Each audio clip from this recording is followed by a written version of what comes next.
రాజా అని పిలవచ్చు కదా అలా అలా చెప్పుకుంటూ పోతే ఎపిసోడ్స్ అన్నీ పోతాయి కానీ బాగా పడాను అలా. నెక్స్ట్ కంటెస్టెంట్ వాణి వందర్. ఎత్తమ్మా చీరప్.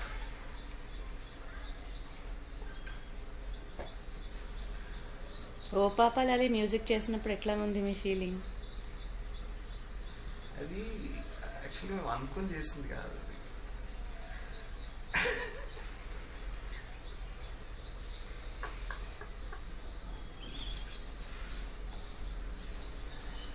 అప్పుడు అలా మేము వెళ్తూ ఉంటే మా ఇద్దరికి మందేయాలనిపించి ఒక డాబాలో ఆపాము. అప్పుడు ఆ డాబాలో పనిచేసే వాళ్ళ పిల్లలు ఏడుస్తూ ఉంటే ఆ ఊరి వాళ్ళకి వాళ్ళ భాష అంతలా ఉండదు. ఆవిడ వెళ్ళి వాళ్ళ పాపని ఓ పాప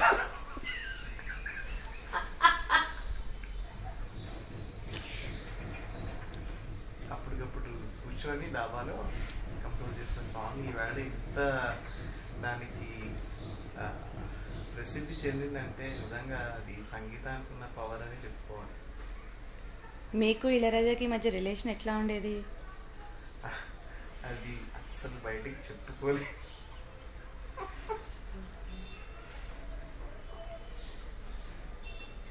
మీరు చిన్నప్పటి నుంచి ఇంతేనా లేకపోతే ఇప్పుడు ఈ మధ్యన ఇలాగా? నేను యాక్చువల్లీ మా అమ్మ చెప్తుంటే తెలిసింది నాకు. నేను కడుపులో ఉన్నప్పుడు ఒకసారి మా అమ్మల పియానో పక్కన నిలబడిందంట. నేను అలా కాలుతో తంతు పియానోని వాయించినప్పుడు ఇప్పుడు మీరు ఎయిర్టెల్ మ్యూజిక్ వింటున్నారు, అది అదే మ్యూజిక్.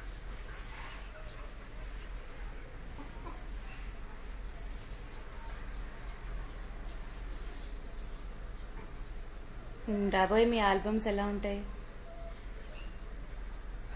చెప్పలేనంతలా ఉంటాయి, మీరు వినండి. అంటే అది రొమాంటిక్కా మాసా? అది అప్పుడే పుట్టిన పసిపిల్లవాడి నుంచి పాడి మీద ఎత్తుకున్న వాళ్ళ వరకు అందరినీ అలరిస్తుంది.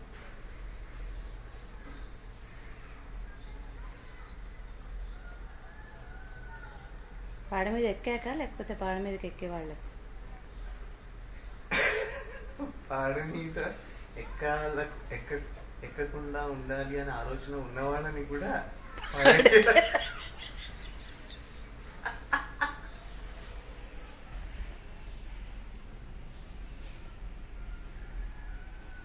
వందన నిజంగా ఎంత మురిసిపోతుందో వాళ్ళ మరి పిచ్చి పరాకాష్ట పిలిపింది. అసలు ఏమైందా అని చెప్పి ఆలోచిస్తున్నాను నేను పొద్దు నుంచి చూస్తున్నాను. చూసావా వంట అయిందా? తింటారా?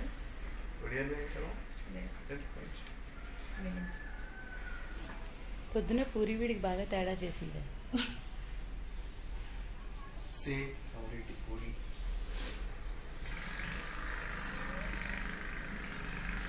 తడిక తడిక పాడరా ఒకసారి? పాట అనేది ఒకటి పాడమంటే వచ్చేది కాదు, మనకి లిరిక్స్ తెలిస్తే వచ్చేదా? లోపల నుంచి రావాలి.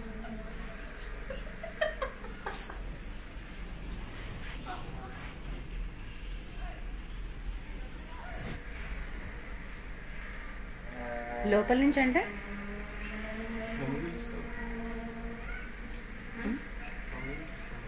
తెలియట్లేదు. పాట లోపల నుంచి అంటే ఎట్లా రావాలి సార్?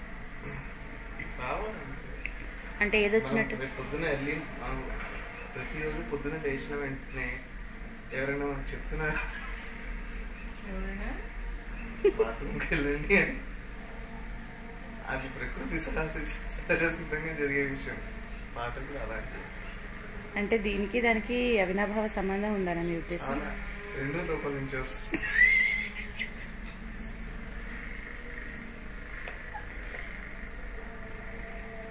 మీలో ఇంత చమత్కారం ఎప్పటి నుంచి ఉండిందండి? పువ్వు పుట్టగానే పరిమళించింది అనమాట. మా అమ్మ నాకు ఉగ్గుపాలు పోసినప్పుడు స్పూన్తో పోసేది. నేను అడిగాను, అమ్మ ఎక్కువగా నాకు స్కూల్లో పోస్తున్నావు అంటే నేను డుగ్గుపాలు పోసేటప్పుడు మీరు మాట్లాడుతున్నారు. ఉమ్.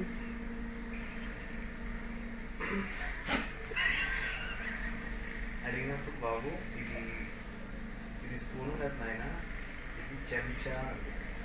అమ్మ నన్ను నాకు చెంచాతో ఎందుకు పోస్తున్నావు, చెంబుతో ఎందుకు పెట్టలేదంటే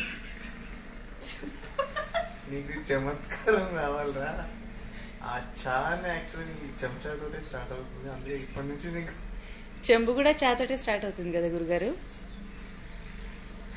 నేను అప్పుడే చెంబుతో తాగుంటే ఈ పాటికి నేను ఇంకా ఎన్నో విజయాలు సాధించాను. వయసుకు తగ్గట్టుగా అలా నెమ్మది అంచెలుగా ఎదగాలని అప్పుడు చెంచా, ఇప్పుడు బాటిల్.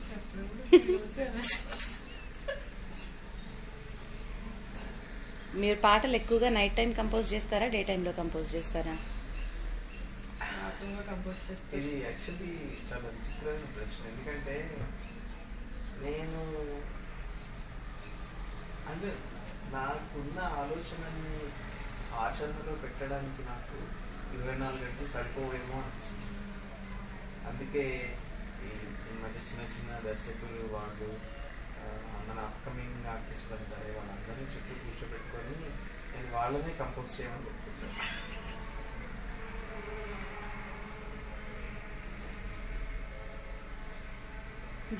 డబ్బులు మాత్రం మీరే తీసుకుంటారా? వాళ్ళకి ఎప్పుడో చెప్పాను, కష్టపడండి, ఫలితం ఆశించకండి. అందుకే వాళ్ళకి ఆ ఫలితాన్ని ఆశించే అలవాటు ఉండకూడదని ఆ ఫలితాన్ని వాళ్ళ దగ్గర నుంచి నేను కష్టం వాళ్ళని పంపిస్తాను.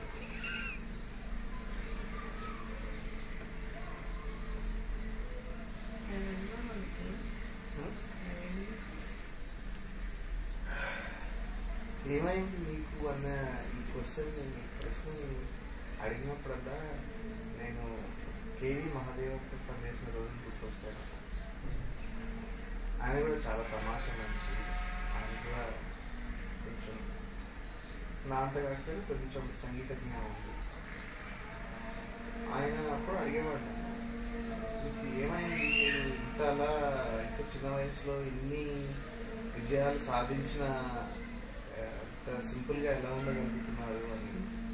సో నన్ను నేనే అడుగుతుంటాను ఎప్పుడు, ఏదో చక్కెర మీకు ఏమైంది అని.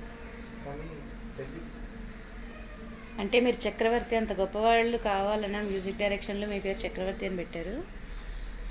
అది పేర్లతో సంబంధం లేని ఒక విషయం ఏంటంటే, అందరూ నేను పుట్టగానే పియానో సన్నివేశమే కానీ లేకపోతే మరి కొన్ని సన్నివేశాలే కానీ వీడు సంగీత సామ్రాజ్యానికి చక్రవర్తి అవుతాడు అని వాళ్ళకి అప్పుడే బహుశా అనిపించుంటుంది.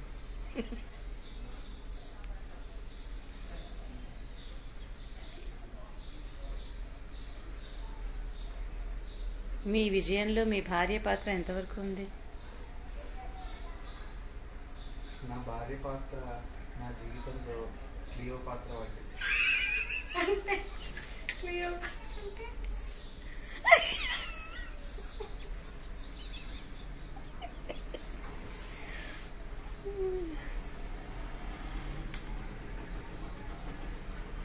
తను కూడా మీకు సంగీతంలో సహకరిస్తూ ఉంటుందా? ప్రతిరోజు మేమిద్దరం కచేరీకి ఎవరి ముందు వెళ్ళాలా, ముందు ఎవరు కచేరీ చేస్తారా అని వాళ్ళు ఆ పోటీతత్వం మమ్మల్ని ఇంతలా ఎదిగేలా చేసింది. మీకు పుట్టబోయే పిల్లల్ని కూడా సంగీత విద్వాంసులే చేయాలనుకుంటున్నారా? అది వాళ్ళ ఇష్టం. నా ఇష్టాన్ని నేను ఎప్పుడు వాళ్ళ మీద జరుగుతాను, కానీ వాళ్ళు కూడా తప్పకుండా సంగీతంలో రాణిస్తారని అనుకుంటున్నాను. మాకు నెక్స్ట్ జనరేషన్కి కూడా ఈ టార్చర్ ఉందన్నమాట.